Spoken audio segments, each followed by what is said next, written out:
Voilà.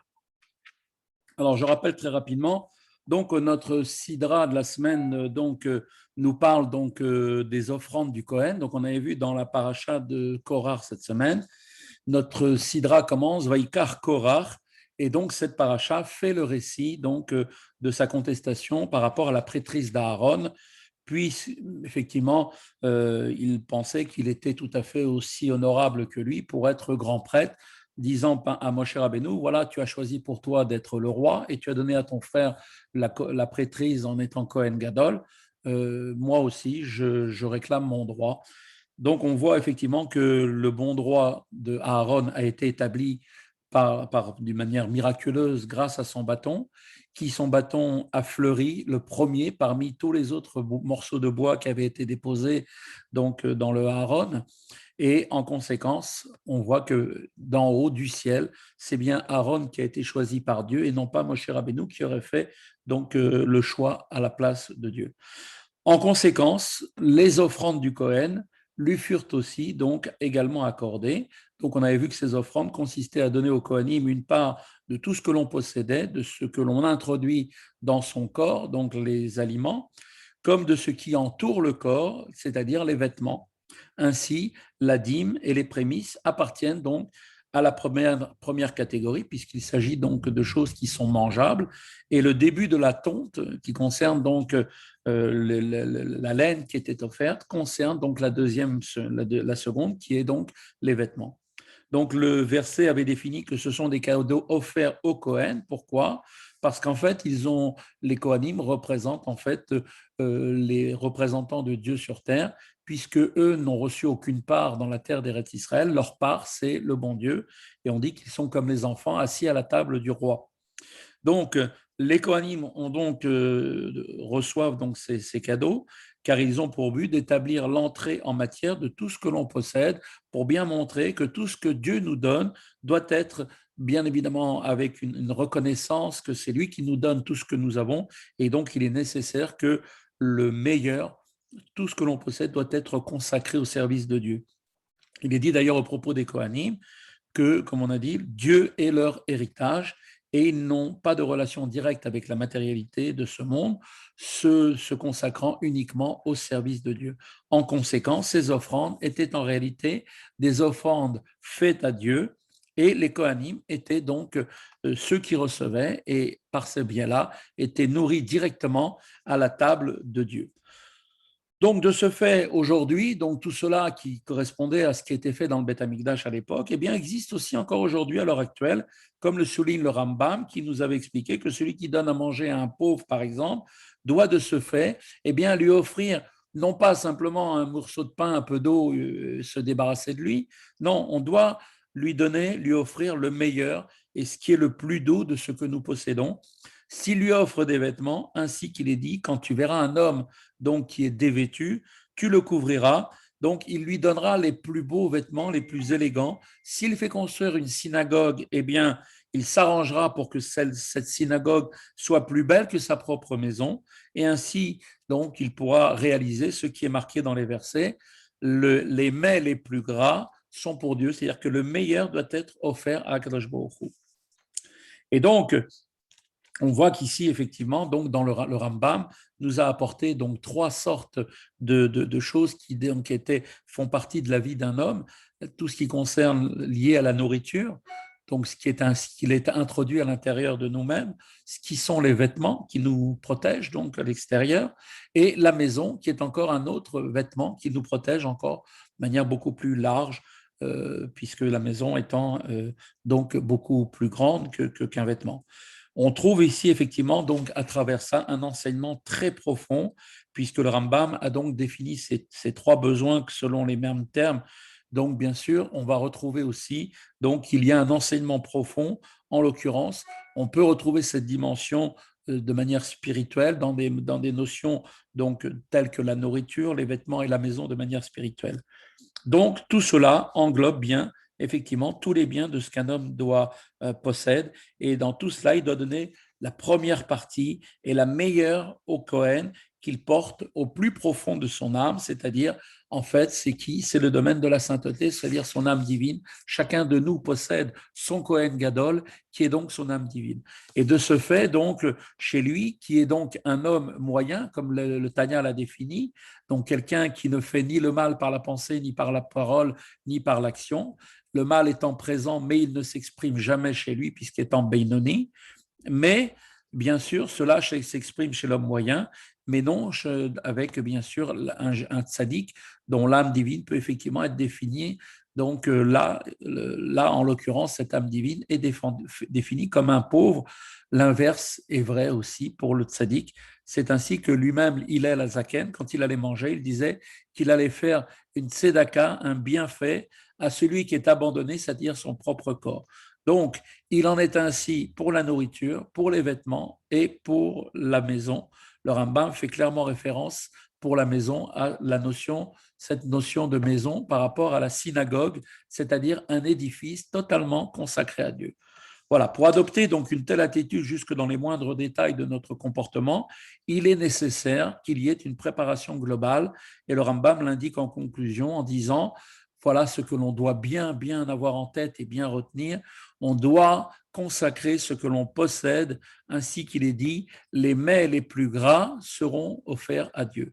Donc cette préparation doit être une préparation doit être faite, et cette préparation, comme on avait dit, quelle est-elle? Eh bien, il faut avoir conscience. Chacun d'entre nous doit comprendre et avoir conscience que, en fait, tout doit être dans sa vie consacré à Dieu. Lorsque c'est effectivement le cas, on peut parvenir dans chaque détail de notre comportement, de notre alimentation, de nos vêtements et de notre maison, à consacrer la meilleure part au Cohen qui se trouve au plus profond de l'âme, qui est donc au fond de chacun d'entre nous. Et donc cette attitude va avoir également une incidence matérielle, puisque en l'occurrence, il s'agit là des offrandes du Cohen, et l'on connaît d'ailleurs à ce sujet le récit dont on avait parlé dans la Gemara, que en fait le maaser que l'on donne va nous permettre de nous enrichir. Une fois, il y avait quelqu'un, comme je vous avais expliqué, qui lui donnait 1000 quintaux de blé chaque année. Une année, il a donné que 100 quintaux. Eh bien, il n'a récolté que 10 fois plus, c'est-à-dire 1000 quintaux. C'est-à-dire c'était ce qu'il donnait avant en tant que maaser, puisque avant il récupérait 100 000 quintaux. Donc, vous voyez que le but de notre vie est de prendre conscience que, en fait, tout doit être consacré pour Dieu. Et effectivement, dans quelle que soit la situation dans laquelle, il faut savoir que nous devons donc donner à Dieu donc tout ce qui nous appartient et prélever pour Dieu la meilleure partie, ce qu'on appelle le gras, et donc donner effectivement tout ce qui se doit de meilleur à Kadosh Baruch Hu. Alors, bien sûr, on peut le retrouver aussi non seulement au niveau des biens concernant les biens que sont la nourriture, les vêtements et les maisons, mais on peut aussi le retrouver, cette notion-là, dans la notion du temps. Il y a ce qui s'appelle aussi donner le meilleur de son temps, donner le meilleur de son temps pour l'offrir à Dieu, le temps étant aussi un bien que Dieu nous octroie, puisque avec un certain nombre de jours dont chacun va disposer dans cette vie terrestre, avec toutes les actions qu'il doit accomplir, eh bien, il est important de savoir que ce temps-là qui nous a été donné, chaque seconde qui nous est impartie, d'ailleurs, quand on respire, on doit remercier Dieu pour chaque respiration. C'est de là que vient le Teilim. Kol neshama talelka, chaque neshama doit louer Dieu. En fait, ne dit pas neshama, mais neshima, qui veut dire chaque respiration. Donc, à chaque respiration qui fait qu'on est toujours vivant, on doit remercier Akadosh Baruch Hu pour ça.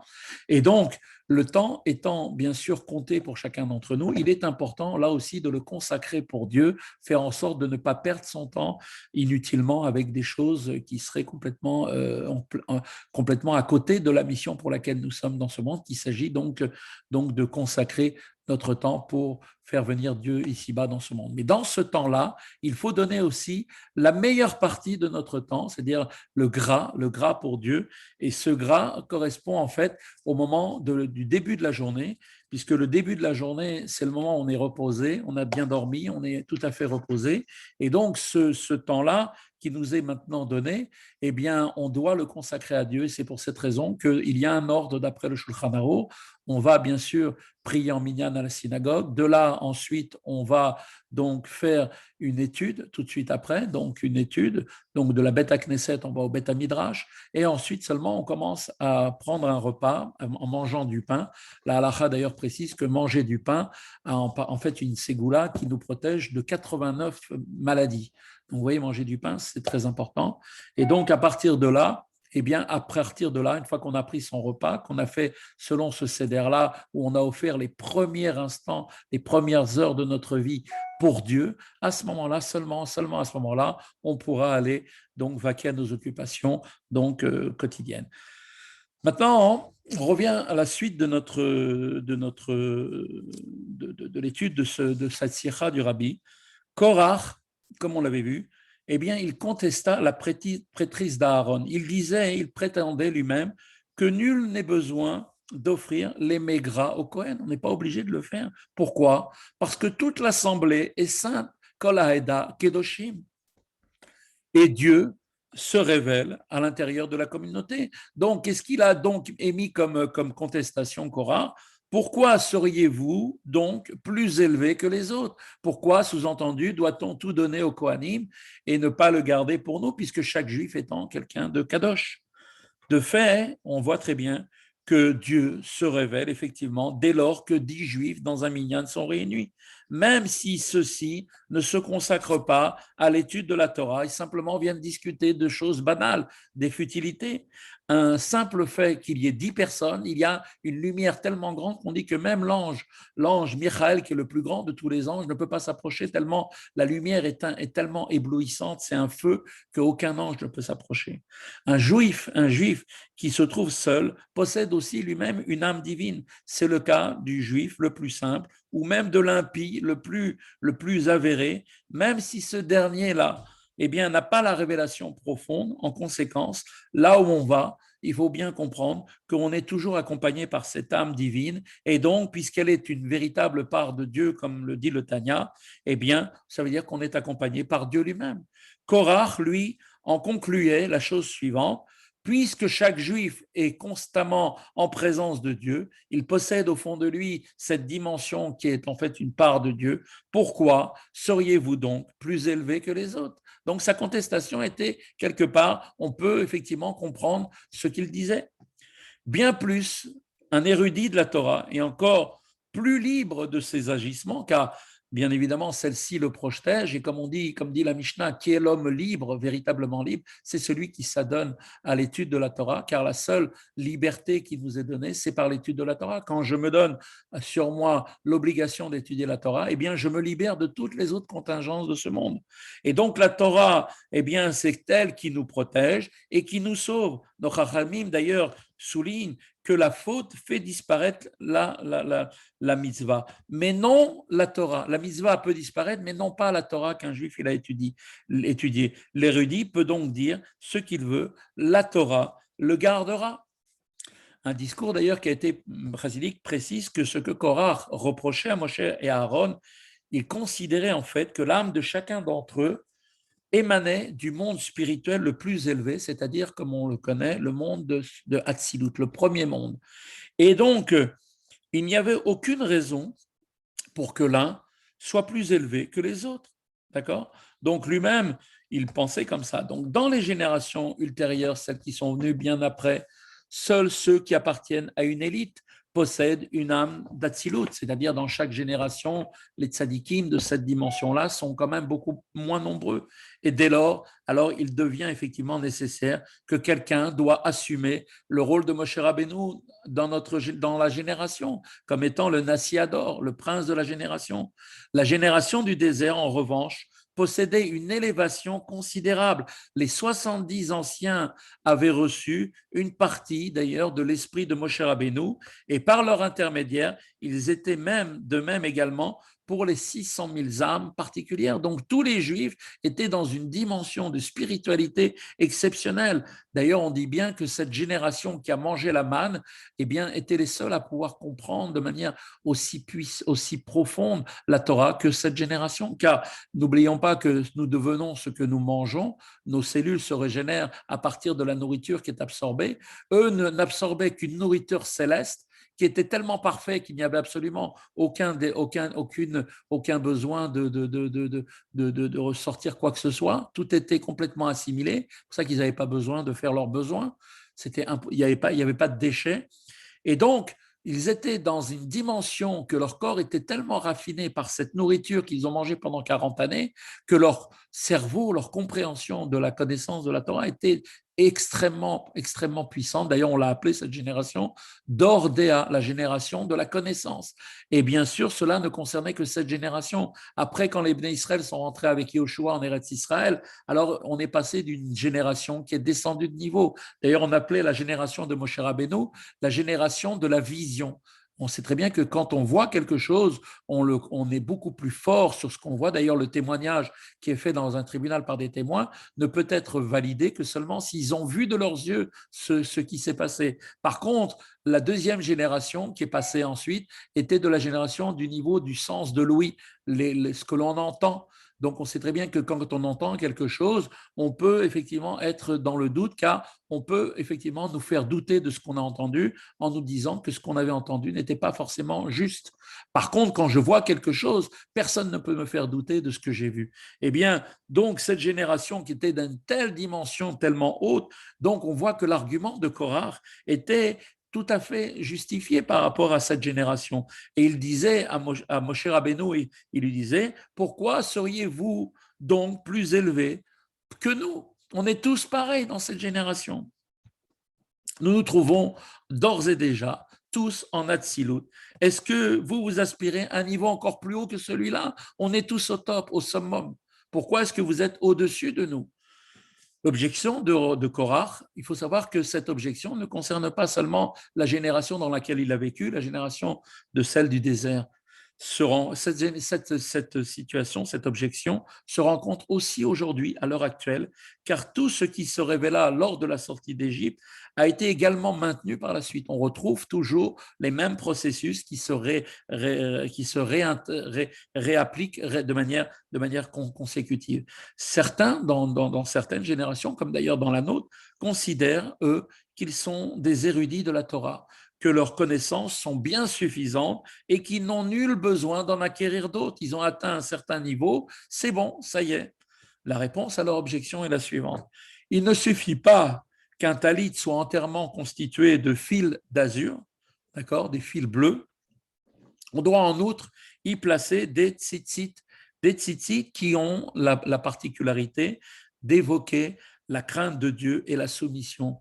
Une maison remplie de livres sacrés gorgés de Torah doit malgré tout avoir une mezouza, d'accord, alors qu'il n'y a que seulement deux paragraphes dans la mezouza, dans laquelle effectivement seulement les deux premiers paragraphes du Kriyat Shema sont marqués. Le premier paragraphe introduit l'amour de Dieu, tu aimeras, et le second, la crainte de Dieu. Et comme il est dit, Vayim Shamois, c'est seulement si vous écoutez.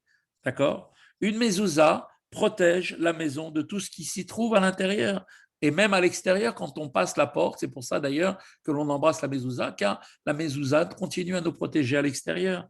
De même, une maison pleine de livres regorge de Torah. Pour autant, si celle-ci n'est pas intègre, si elle n'est pas accompagnée d'amour et de crainte de Dieu, eh bien, il y a un défaut. Les Tikkuné Zohar affirment d'ailleurs même plus que la Torah, qui n'est pas pénétrée d'amour et de crainte de Dieu, ne reçoit absolument pas l'élévation.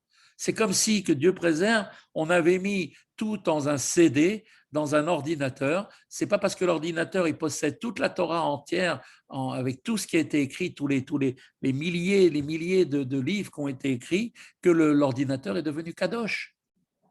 C'est pas pour autant qu'il est kadosh. Qu'est-ce qui va faire la différence? C'est qu'il y a la notion d'amour et de crainte de Dieu qui doit être accompagnée cette connaissance. Il est donc indispensable de placer une mezouza, bien que cette maison-là a tout, effectivement, toute la Torah, des livres, à n'en plus finir, même des Sefer Torah à l'intérieur, à la porte d'une maison emplie de livres sacrés. La Torah doit être protégée par qui, par quoi? Eh bien, par l'amour et par la crainte de Dieu, afin que cette Torah devienne parfaite et de former à ce moment-là un homme dont la crainte va précéder d'abord sa sagesse. En effet, comme le dit la Mishnah, c'est uniquement à cette seule et unique condition que la sagesse peut se maintenir à l'intérieur d'une personne. Parce que, comme le dit la Chachamim, celui qui prétend ne posséder que la Torah ne possède absolument pas la Torah. Car la Torah, avant de la posséder, il est nécessaire qu'il y ait au préalable l'amour et la crainte de Dieu avant. Le verset précise de quelle manière Korah et ceux qui l'ont suivi, ces 250 personnalités qui voulaient eux aussi devenir grands prêtres au même titre que Korah, eh bien, la Torah nous précise de quelle manière ils furent punis. Il s'est marqué, ils sont descendus vivants en enfer. Ainsi, il y a eu quelque chose d'un fait nouveau qui est arrivé dans le monde, une chose qui jamais ne s'est produite. Eh bien, ils sont descendus, ils ont été avalés par la terre s'est ouverte sous leurs pieds, ils ont été avalés, et il y a eu quelque chose de tout à fait exceptionnellement nouveau, c'était qu'ils étaient vivants tout en étant en enfer, ils sont restés vivants, alors que normalement, on ne peut aller là-bas que seulement quand la personne est partie de ce monde. On peut donc se trouver, maintenant, l'idée à réfléchir, c'est qu'on peut se trouver soi-même au plus profond de l'enfer, dans le mal le plus grossier, et néanmoins être persuadé que l'on est vivant. On prétend que toute l'assemblée est sainte et Dieu s'y révèle parmi eux, et partout où l'on se rend, on est accompagné par Dieu. L'affirmation de Kohar selon laquelle toute l'assemblée est sainte, Kol Haeda Kedoshim, est rigoureusement exacte, c'est tout à fait juste. Un juif possède une âme, détient la Torah, quelle que soit la situation dans laquelle il se trouve. Pour autant, il peut se trouver en enfer.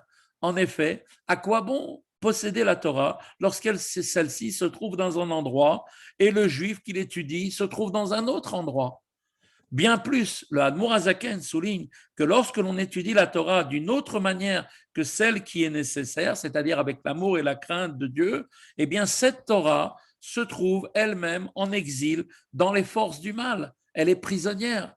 Pour décrire une telle situation, le Tanya emploie d'ailleurs une image, la métaphore suivante. Qu'est-ce qu'il nous dit? On saisit la tête du roi et on l'enfonce son visage dans un lieu de déchets et d'excréments et d'immondices. C'est comme si on prenait la tête du roi, on la mettait dans les toilettes, Dieu préserve. Il y a bien là une autre lecture du verset affirmant qu'il se trouvait vivant en enfer.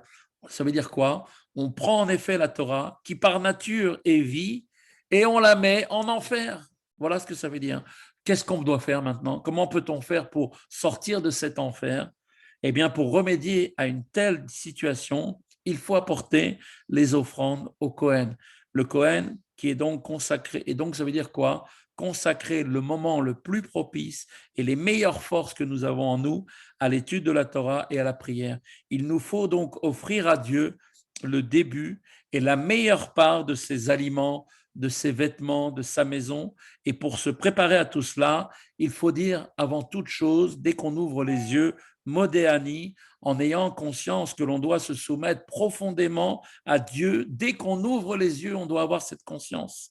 Ensuite, ces offrandes introduisent également la bénédiction des Kohanim, comme il est marqué que Yivarcha Hashem, Vashem Ishmorcha, que Dieu va te bénir, que Dieu va te protéger par des enfants et par en tes biens. Dès lors, à ce moment-là, le bâton d'Aaron va fleurir et sa parole, comme on le sait, court promptement. C'est-à-dire que la bénédiction ne connaît pas d'interruption, elle se révèle tout de suite, très rapidement ici-bas.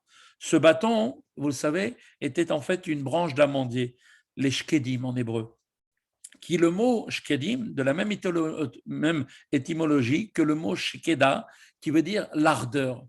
D'accord? De même que Dieu apportera toute son ardeur à faire le bien, il accordera largement ce qui est positif, la satisfaction de tous les besoins matériels et spirituels.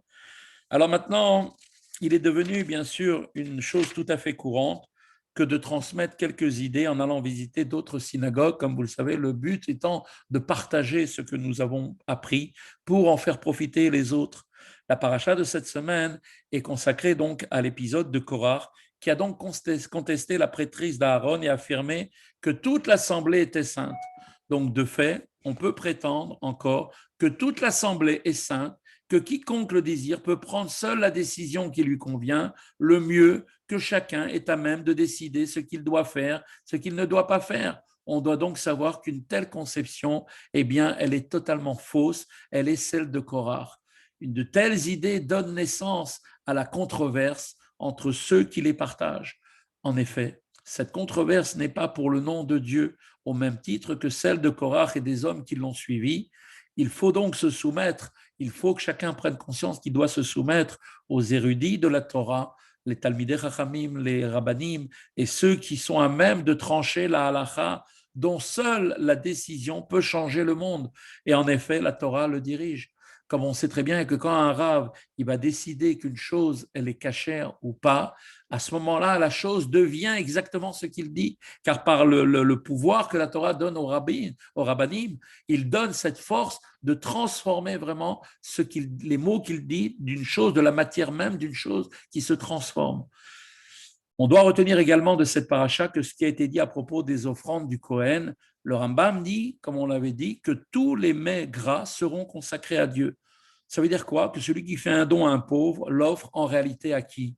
Il l'offre à Dieu, ainsi qu'il est écrit, quiconque a pitié du pauvre, eh bien c'est comme s'il est en train de consentir un prêt à Dieu. Il faut donc donner à ce pauvre tout ce qu'il y a de meilleur, puisque c'est à Dieu que l'on est en train de le donner. Il en est de même pour une synagogue. Les moments les plus propices, comme on l'avait dit, les meilleures forces, là aussi, doivent être consacrées à Dieu. Et c'est en particulier le cas pour le plus précieux de ce que l'on possède, c'est-à-dire ses enfants. On offrira donc à Dieu ce qu'il y a de meilleur chez ses enfants, c'est-à-dire leurs premières années. Et surtout pas ne pas faire comme beaucoup pensent, que quand il grandira, alors il comprendra et à ce moment-là, il fera. Non, les plus jeunes années d'un enfant, c'est les années les meilleures de l'enfant où tout ce qu'il apprend va être imprimé dans son esprit et ne le quittera jamais. Eh bien, ces meilleures années doivent être données pour Dieu, les premières années. Ainsi, grâce à cela, on recevra la bénédiction des Kohanim, que Dieu te bénisse par tes enfants, en tes biens, qu'il te protège afin que l'on utilise les moyens financiers dont on dispose en bonne santé et dans la joie. En effet, posséder de larges moyens n'est pas encore une bénédiction, car on peut, que Dieu préserve, être conduit à les dépenser en frais médicaux. Il est donc préférable d'être en bonne santé et de ne pas disposer de quelques, Rabbi dit ici, de quelques dollars, d'accord, qu'il aurait fallu donner aux médecins. Ainsi, aussi, qu'il te protège signifie également que l'on ne dépense, d'accord, que ce que l'on dépense nous apporte la bonne santé et la joie. Voilà ce que nous demandons à Dieu. La bénédiction des Kohanim se conclut et par ce que Dieu te donne la paix. En effet, Dieu ne trouva pas d'autre réceptacle pour pouvoir contenir la bénédiction pour Israël que la paix. L'action de l'homme doit contribuer à forger ce réceptacle, mais seulement pour une part très réduite. La paix, en revanche, elle contient toutes les bénédictions. Le verset nous dit ensuite, et moi, Dieu, c'est marqué, je bénirai les Kohanim, la bénédiction de Dieu est accordée avec un intérêt dépassant même le capital. Quand Dieu il donne pas en rapport avec ce que nous avons donné, comme c'est marqué, ouvrez-moi le chat d'une aiguille et moi je vous ouvrirai comme le Oulam. La Guémara indique précisément que votre Dieu, Dieu est un Kohen et en lui consacrant les offrandes du Kohen que l'on suscitera une telle bénédiction et moi je les bénirai. Le verset qui dit « et moi je les bénirai » reçoit deux interprétations. La bénédiction de Dieu est accordée aux Kohanim, selon la première, aux enfants d'Israël, selon la seconde. D'après ce qui vient d'être exposé, on peut donc considérer que Dieu bénit le Kohen qui se trouve en l'âme de chacun, c'est-à-dire l'aspect moral de sa personnalité. Enfin, que l'on étudie la Torah et que l'on pratique les mitzvot avec enthousiasme et avec ardeur, mais l'on peut ajouter également que Dieu va bénir les Bnei Israël en toutes ses voies, matériellement, par la satisfaction de tous les besoins que l'on éprouve. Voilà, c'est ici que se termine la Sikha d'aujourd'hui.